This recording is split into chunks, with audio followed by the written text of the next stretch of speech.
சிம்ம ராசிக்கு கண்டிப்பாக ஒரு புன்னகையும் ஒரு புத்துணர்ச்சியும் இந்த ஆண்டு 2020 வழங்கும், அவர்களுக்கு பூரிப்பை கொடுக்கும் ஆண்டாக மாறும் என்பதுல மாற்று கருத்து அல்ல.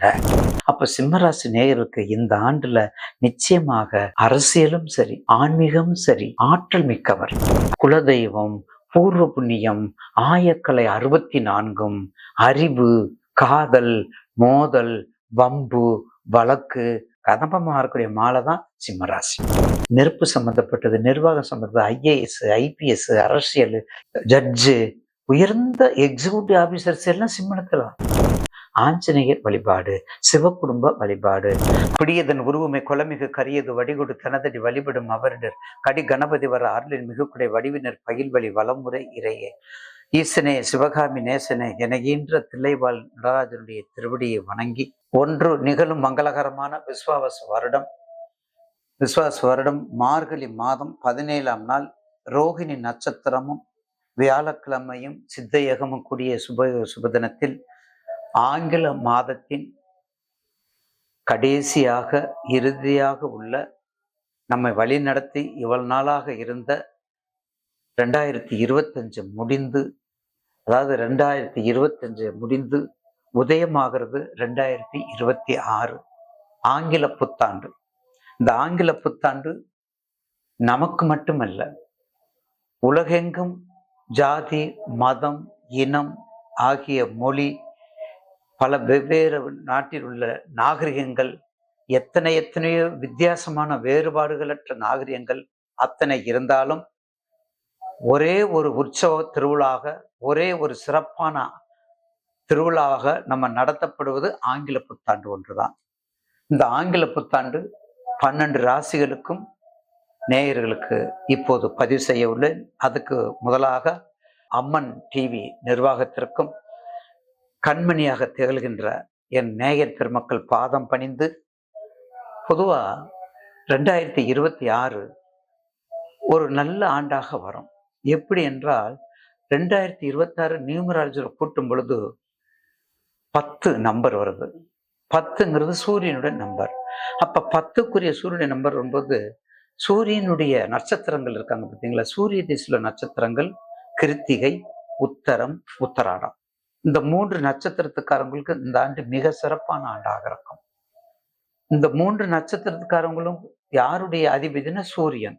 அப்ப இவங்க நிர்வாகத்திலும் சரி, அரசியலும் சரி, அட்மினிஸ்ட்ரேட்டிலும் சரி, அரசாங்க உத்தியோகத்திலும் சரி, எல்லாத்திலையும் முதன்மையாக இருப்பாங்க.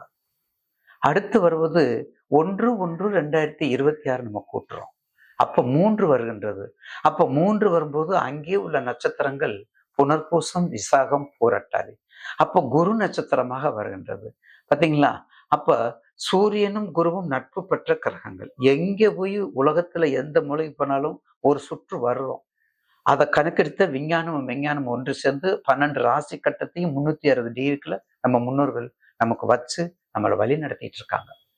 அப்ப அந்த வகையில குருவுடைய திசையும் 3 நட்சத்திரங்கள். அப்போ 1/1/2026 குரு நம்பர் 12, கூட்டு எண் 3. அப்போ 1, 3 இந்த வருடத்துக்கு மிக மிக அற்புதமான நன்மைகளை, பல நன்மைகளை செய்யும் என்பதுல மாற்று கருத்து அல்ல. அந்த வகையிலே இந்த வருடத்திற்கு கிட்டத்தட்ட 2 பயிற்சிகள் தான். 2 பயிற்சிகள் என்பது குரு பயிற்சி நம்ம எல்லாத்துக்கும் தெரியும். ஏன்னா ஆண்டுக்கு ஒரு முறை குரு பயிற்சி வருகின்றது. அப்ப அந்த குரு பயிற்சிக்கு அடுத்தது ராகு கேது பயிற்சியும் வருது. அப்ப ராகு கேது பயிற்சியும் நமக்கு வருகின்றது. அப்ப அந்த ராகு கேது பயிற்சி கடைசியா வருது. குரு பயிற்சி நமக்கு மே மாசம் வருது, நம்ம எல்லாத்துக்கும் தெரியும். இதுக்கு இடையில பாண்டிச்சேரியில இருக்கக்கூடிய மாநிலத்தில் உள்ள திருநள்ளாறு அருள் தரும் திருநள்ளாறு கோவிலில் வாக்கிய பஞ்சாங்கப்படி சனி பயிற்சி ஏற்படுகின்றது. அப்ப 3 பயிற்சி. அப்ப அந்த 3 பயிற்சி வரும்போது நம்ம எல்லாத்துக்கும் திருக்கணியத்துல நம்ம போயிட்டு இருக்கிறோம், பின்னாடி வாக்கியத்திலையும் வந்துட்டு இருக்கோம். அப்ப அந்த வகையிலே கண்டிப்பாக இந்த ஆண்டு நமக்கு எல்லா வகையிலும் சிறப்பான ஆண்டாக அமையும். அடுத்தது தங்கம், வெள்ளி விலைகள், ஆன்லைன் மார்க்கெட்டிங், பஞ்சபூதத்தினுடைய நன்மை தீமைகள் கடந்த ஆண்டை போல இந்த ஆண்டு வேலை செய்யும். இயற்கை வளங்கள் மிகுந்திருக்கும், நவநாகரிகம் உயர்ந்திருக்கும், அதே மாதிரி பெண்கள் சம்பந்தப்பட்ட இன்னும் பெண்கள் சம்பந்தப்பட்ட தொழில்கள் முன்னேற்றத்துக்கு கொடுக்கும். ஏன்னா இந்த ஆண்டு வந்து ஃபைனான்ஸ்ல எல்லாருமே ஃபைனான்ஸுக்கு தேடி போகக்கூடிய ஆண்டு. ஏன்னா குரு நிர்வாகம் ரொம்ப அற்புதமா இருக்கும். ஏன்னா சூரியனுடைய ஆண்டுல பிறக்கிறதுனால நியூமராலஜி பிரகாரம் நிர்வாகம் மிக அற்புதமாக இருக்கும். அப்பப்போ புயல், மழை எல்லாமே வந்து சேர்ந்து இந்த பஞ்சபூதத்துல கொஞ்சம் கொஞ்சம் பாதிப்பு வரும். பாதிப்புன்னு அதை சொல்லுவதை விட, ஐயா வந்து பாதிப்புன்னு சொல்வதை விட நமக்கு கத்துக் கொடுக்கறதுக்காக வருகின்றது. நமக்கு கத்துக் கொடுக்கறதுக்காக வருகின்றது. நல்லதை செய், நல்லதை நினை, எப்போதும் அன்பு பாசத்தை காட்டு. இந்த உலகத்துக்கு அதுதான் முக்கியம். அதனாலதான் அன்பே சிவம் என்று நம்ம சொல்லுகிறோம். எல்லா வகையிலும் அன்புதான், எல்லா மதத்துக்கும் அன்புதான். அது ஒன்றே சொல்றோம். அந்த வகையிலே இந்த ஆண்டு எல்லோருக்கும் எல்லாம் கிடைப்பதற்கு மீண்டும் நேயர்கள் பாதம் பணிந்து பணிகின்றேன். சிம்மராசி, நீ சிரித்தால் உலகமும் உன்னுடன் சேர்ந்து சிரிக்கும். நீ அழுதால் அவனவனுக்கு 1000 பிரச்சனையா. நம்ம விட்டு போனா போமியா, நம்ம விட்டு கடந்து போனா போதுமையா. நம்ம மட்டும் சும்மா இருப்பது எப்படியா? சும்மா இருந்தா சுத்தமாக பிடிக்காது, வேலை செய்யவும் பிடிக்காது, சும்மா இருக்கவும் பிடிக்காது, வேலை செய்யவும் பிடிக்காது. அப்ப என்ன செய்யணும்? ஆர்டர் போட்டுட்டே இருக்கணும், கமாண்ட் பண்ணிட்டே இருக்கணும். அப்படி செய்யக்கூடியவங்க தான் இந்த சிம்மராசி நேயர். அப்ப சிம்மராசிக்கு கண்டிப்பாக ஒரு புன்னகையும் ஒரு புத்துணர்ச்சியும் இந்த ஆண்டு 2020 வழங்கும், அவர்களுக்கு பூரிப்பை கொடுக்கும் ஆண்டாக மாறும் என்பதுல மாற்று கருத்து அல்ல. அப்ப சிம்ம ராசிக்கு உங்கள் ராசிநாதன் உங்களுடைய ராசிக்கு 5ல இருக்கார், பஞ்சமாதிபதியில இருக்கார். உங்க ராசிநாதன் நல்லா இருக்கார். ஆர்டர் போட்டுக்கிட்டே இருக்கணும். கொஞ்சம் சோம்பேறியாவே இருப்பீங்க. ஏன்? நீங்க வேலை செய்ய மாட்டீங்கல்ல, அதனால ஆர்டர் போட்டுட்டே இருப்பீங்க. வாழ்த்துக்கள். அப்ப சிம்மராசி நேயருக்கு இந்த ஆண்டுல நிச்சயமாக குடும்பத்தை தவிர அரசியலும் சரி, ஆன்மீகமும் சரி, ஆற்றல் மிக்கவர். அரசியலில் ஆற்றல் மிக்கவர், ஆன்மீகத்தில் ஆற்றல் மிக்கவர். பேச்சில் திறமை 2க்குரிய வாக்கு, பேச்சு 2க்குரிய சொல்லு. புதன் தன லாபாதிபதி, 2க்குரிய புதன் இல்லையா? 5ல இருக்காருல உங்க ராசிக்கு. வெளுத்து வாங்கணும்ல, பேச்சில் தானே கொடுக்கணும். எங்க ஜோசியரும் பேச்சு தான், வக்கீலும் பேச்சு தான். டாக்டர் நல்லா பேசினா தான் போவாங்க. டாக்டர் ஆய்வுன்னு விரட்டினா அந்த டாக்டர் போயா அவன் பேசவே தெரியல. முதல்ல பேச்சு, அந்த வசியத்தன்மை அது மாறக்கூடாது. அது இயற்கை கொடுக்கணும், ஆண்டவன் கொடுக்கக்கூடிய பிச்சை கண்டிப்பாக. அப்ப சிம்ம ராசி நேயர்களுக்கு இந்த ஆண்டு ஒரு சிறப்பான ஆண்டாக, சிரிப்பாயும் ஆண்டாக மாறும். ஏன்னா அவங்களுக்கு ஒரு வகையில தான் கஷ்டம்.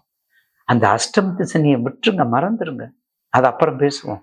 உங்களுக்கு வேண்டியது நிர்வாகம், அரசியல், ஆன்மீகம், புத்தகம் வாசித்தல், குலதெய்வம். பார்த்தீங்களா? குலதெய்வம், பூர்வ புண்ணியம், ஆயக்கலை 64, அறிவு, காதல், மோதல், வம்பு, வழக்கு, விபத்து. ஏன்னா அஷ்டமத்து சனி சேர்ந்துருது இல்ல. எல்லா வகையிலும் சிறப்பா கலந்து பிம்பம் கலந்து வரணும். கதம்பமா மாறக்கூடிய மாலை தான் சிம்மராசி. கதம்பம் மாறக்கூடிய மாலை தான் சிம்மராசி. அப்ப சிம்மராசி நேயர்களுக்கு நிச்சயமாக இந்த ஆண்டுல உங்களுக்கு என்ன தேவை? நெருப்பு சம்பந்தப்பட்ட தொழில், கெமிக்கல் சம்பந்தப்பட்ட தொழில், எலக்ட்ரிக்கல் சம்பந்தப்பட்ட தொழில், மெடிக்கல் மிக மிக முக்கியம். சிம்மராசிக்காரங்க மெடிக்கல் ஒரு சின்ன கடை வைங்க. சாந்தி மெடிக்கல், நவீன் மெடிக்கல், பாத்தீங்களா? மெரினா மெடிக்கல், மெரினா மெடிக்கல், பெத்த பேரு தாகனில் లేదు. நல்ல பேர் அவங்க வாட்டுக்கு வளர்ச்சி அடைஞ்சுக்கிட்டே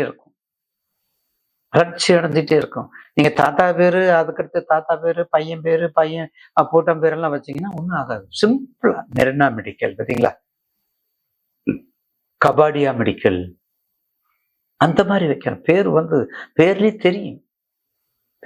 தெரியும். அந்த மாதிரி பேர் வைங்க, மெடிக்கல் வைங்க. நெருப்பு சம்பந்தப்பட்டது, நிர்வாகம் சம்பந்தப்பட்டது, ஐஏஎஸ், ஐபிஎஸ், அரசியல் எல்லா வகையும் கிங்கு, அம்பாஸ்டர், வெளிநாட்டுல வேலை செய்யறது, செக்ரட்டரியேட்டு, ஜட்ஜு, உயர்ந்த எக்ஸிக்யூட்டிவ் ஆபீசர்ஸ் எல்லாம் சிம்மனத்துல. அவங்க மட்டும் இல்ல, பஞ்சாயத்து போர்டு தலைவர், கவுன்சிலரு, யூனியன் யூனியன் ஆபீஸ்ல இருக்கிறவங்க எல்லாமே அதுக்கு வரவங்க, அதுவும் அதுக்கு வரவங்க இருக்காங்க. அப்படிப்பட்ட சிம்ம ராசி நேயர்களுக்கு கண்டிப்பாக குரு உங்களுக்கு 12ல, இப்ப 11ல இருக்காரு, அடுத்து 12க்கு வருவாரு. கண்டிப்பாக 12க்கு வந்தாலும் அயனசயன யோகத்தை கொடுப்பார். போதுமா? அதுக்கு அடுத்தது குடும்ப வாழ்க்கை, லக்கணத்தை உங்களுடைய ராசிக்கு அஷ்டமத்து சனி 8ல இருப்பதனால் மிக கவனம். துணைவி மிக கவனம். கணவன் மனைவி உறவு மிக கவனம். கணவன் மனைவி உறவு முறிவுங்கிறதுக்கு வந்துடக்கூடாது. உங்க திசை பத்தியே பார்த்துக்கங்க. அர்த்தநாரீஸ்வரர் வணங்குங்க. உமா மகேஸ்வர தோத்திரத்தை வணங்குங்க. இந்த ஆண்டுல சிம்ம ராசியும் கும்பராசியும் உமா மகேஸ்வர தோத்திரத்தை வணங்கணும். அப்ப கணவன் மனைவி உறவு ரொம்ப கவனமா இருக்கணும். கணவன் மனைவி உறவு ரொம்ப கவனமா இருக்கணும். ஏன்னா கேது அங்க ராகு. அடுத்தது உங்க லக்னத்துக்கு பயப்படாம 5ல எல்லா கிரகங்களும் அங்கேதான் இருக்காங்க. பஞ்சமாஸ்தானத்துல அடங்கி இருக்கிறதுனால அறிவாளியா இருப்பீங்க. எல்லா வேலையும் வெற்றி. அப்ப எல்லா வேலையும் வெற்றிடும்போது உங்களுக்கு வேண்டிய நான் சொன்ன தொழிலை மட்டும் நீங்க செஞ்சுட்டு வாங்க. அதுக்கு அடுத்தது திருமணம் கண்டிப்பா அஷ்டமத்து சனி. திருமணம் கண்டிப்பா நடக்கும். புதிய தொழில் ஆரம்பிக்காதீங்க. தயவு செய்து புதிய தொழில் ஆரம்பிக்காதீங்க. அரசியல்ல புகுந்து விளையாடுங்க. புதிய தொழில் ஆரம்பிக்காதீங்க. அரசியல்ல புகுந்து விளையாடுங்க. ஆன்மீகத்துல புகுந்து விளையாடுங்க. சபதிக்கு போங்க. வெளி உள்ள எல்லா திருத்தலங்களும் போய் பாருங்க. ஆன்மீக சுற்றுலாவுக்கு போங்க. ஆன்மீக சுற்றுலாவுக்கு போங்க. அரசியல் போங்க. ஆனா புதியதாக எதுவும் ஆரம்பிக்க வேண்டாம். பழைய தொழில கூட அகலக்கால் வச்சிடாதீங்க. பழைய தொழிலையும் அகலக்கால் வச்சிடாதீங்க. அப்பதான் பாஸ் பண்ண முடியும். லக்னாதிபதி உங்க லக்கணத்துல, உங்களுக்கு ராசி சிம்ம ராசி, மேச லக்கணம், கண்டிப்பா பெரிய டாக்டர் தான். பெரிய டாக்டர் தான்.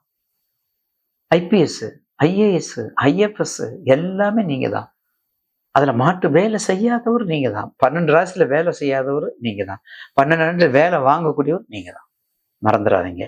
அப்ப மேற்கொண்டு நான் சொன்னது உமா மகேஸ்வர தோத்திரம், பவானி அஷ்டகம், அர்த்தநாரீஸ்வரர் தோத்திரம்.